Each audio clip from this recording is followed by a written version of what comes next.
ChatGPT said. He kissed her right beneath the glittering chandeliers, champagne fizzing, violins breathing a lullaby for the gilded damned. He cradled my wife's face and pressed his arrogant, claiming mouth to hers. My wife's employer, a man who treated drama like a KPI. The ballroom froze, then exploded. Their laughter cut me up, thin, mocking, hungry. Look at him, the cooing voice purred, holding her like a valuable exhibit. A nobody husband living off favors, spineless, broke, forgettable. The suits barked. My wife didn't protest, didn't flinch, didn't glance at me. She laughed. Everyone laughed except me. I smiled and said quietly, "If I were you, I'd check my stock." His smile faltered. The first crack. It hadn't always been this way before the Armani, the sapphire studs, the hunger for influence. She used to wear oversized tees and curl up next to me, slurping ramen on a box that doubled as a table. She believed in me then. I did too. When her ascent began, corner office, corporate jet, concierge, it wasn't distance that broke us. It was change. She outpaced me, or so she thought. I left my job to fuel her climb. Cooked, I cleaned, I cheered. I wanted to be her anchor. She treated me like ballast. The drift started small. An unspoken thanks, a scoff at my plans, a new password on her phone. Then nights at the office that bled into morning. A perfume I hadn't bought. The hollow when she looked at me like I was wallpaper. Until tonight when she made the theater of it public.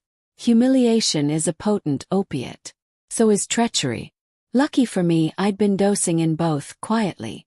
I first suspected the affair 6 months ago when her laptop stayed open and an email thread glared back at me. Flirting, insinuating, cruel. He will never be more than a dependent, my dear. I'll make the world forget his name. Can't wait until he finally sees what he's married to, she replied. I reread it and felt something inside go numb. Then something else woke. I didn't explode. I didn't plead. I archived the message, copied her files, and studied the CEO's transactions, mergers, offshore webs, appetites and blind spots. I learned everything. I chose invisibility deliberately. The quiet husband everyone ignored. That's how I listened. That's how I collected. That's how I schemed. I began with his accountant, a jittery man with a betting addiction and keys to the kingdom. One discreet transfer and I owned his nerves. He sold me the CEO's sins. Insider trades, cooked numbers, shell entities full of toxic liabilities. Then I created a phantom company overseas and started quietly shorting the stock, wagering on collapse.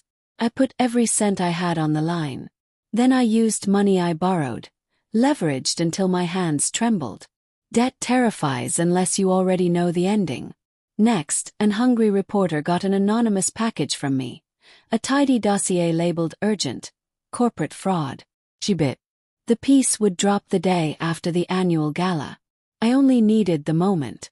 Tonight, bathed in crystal light and invulnerability, I handed him that moment. Check my stock, I said. His glance flicked to his watch, synced to real-time figures. The digits were already bleeding. The journalist had moved faster than I guessed. Headlines swarmed. CEO manipulates earnings. Probe underway. He stepped away from my wife like she carried contagion. Phones buzzed. Panic threaded through the room. Half the board melted through side exits calling counsel. Cameras stuttered. He tried to compose himself and failed. "What did you do?" he hissed. I sipped my champagne. "That's the wrong question." Security poured in.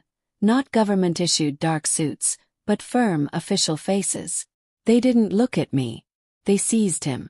The room detonated. Investors watched live as their golden idol was led out in cuffs, flushed and sputtering denials. His collapse was immediate, violent, exquisite. My wife finally looked at me. Truly looked. Her gaze had no mockery now. It held something I hadn't seen in years. Fear. "You did this," she mouthed. "No," I said softly. "You did." She'd misjudged who she'd married. Her lip quivered. She reached, I stepped away. The crowd gave us distance as if dishonor were contagious. The board dumped your shares an hour ago, I told her. Asset freeze in the morning. HR had already terminated her badge. She stammered. I can fix this. She laughed, then froze as I reminded her of the kiss. Regret flickered too late. Security approached her gently, dutifully, but with intent. Mrs. Harrington, one asked. We need to speak regarding complicity in fraudulent activity. Her head snapped to me. You set me up, she cried. No, I breathed, close enough to taste her panic. You walked into every trap I left open. Isag. I watched them take her. Not in irons, not yet, but the press waited outside like scavengers. Her empire smoldered. She glanced back once as the doors shut, small and lost. I didn't wave. I stepped onto the balcony that looked over the city she used to command.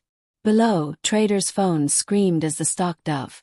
24%, then 37%, then trading halted. Chaos replaced arrogance. I expected triumph. Instead I felt clarity. She'd treated me as nothing. I reminded her it is always the quiet ones. I finished my champagne, dropped the empty flute over the railing, and didn't listen for the shatter.